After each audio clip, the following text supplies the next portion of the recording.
வணக்கங்க. நாங்கள் நிற்கிற இந்த இடம் தான் First Presbyterian Church in Pittsburgh. நிறைய சர்ச்சுக்கு நாங்கள் போயிருக்கிறோம், பட் இந்த church is very special church. 1973 வருஷம் கேத்ரின் குல்மன் அவர்கள் இதே ஆலயத்தில் தான் பிட்ஸ்பர்க்ல ஒரு பெரிய ஹீலிங் மீட்டிங் நடத்தினாங்க. அன்னைக்கு அவங்களுடைய மீட்டிங்கில் 3வது ரோல அமர்ந்திருந்தவர் தான் பாஸ்டர் பென்னி ஹின். அவர்களுடைய வார்த்தையை கேட்டு ஒரு பெரிய இம்பேக்ட் ஆகி அவர் வாழ்க்கையே அன்னைக்கு மாறிச்சு.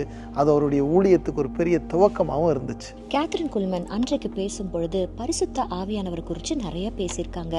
He is not just a power but a person. நம்மோடு கூட ஃப்ரெண்ட்லியாக இருக்கிற ஒரு நல்ல பர்சன் அப்படிங்கிறத அவங்க சொல்லி கொடுத்துருக்காங்க. And that has impacted Benny Hinn a lot. Holy Spirit is not just a spirit, he is a person. இன்னைக்கு நீங்கள் அவரை ஆசையாக கூப்பிட்டீங்கன்னா he will definitely come and be a good friend of yours. Holi ஸ்பிரிட்டை ஃப்ரெண்டாக நீங்கள் அக்செப்ட் பண்ணி பாருங்கள். ஒரு பெரிய இம்பேக்டை நீங்கள் பார்க்க போகிறீங்க. உங்களுக்கு அது ஆசீர்வாதமாகவும் இருக்கும். Have a nice day. God bless you.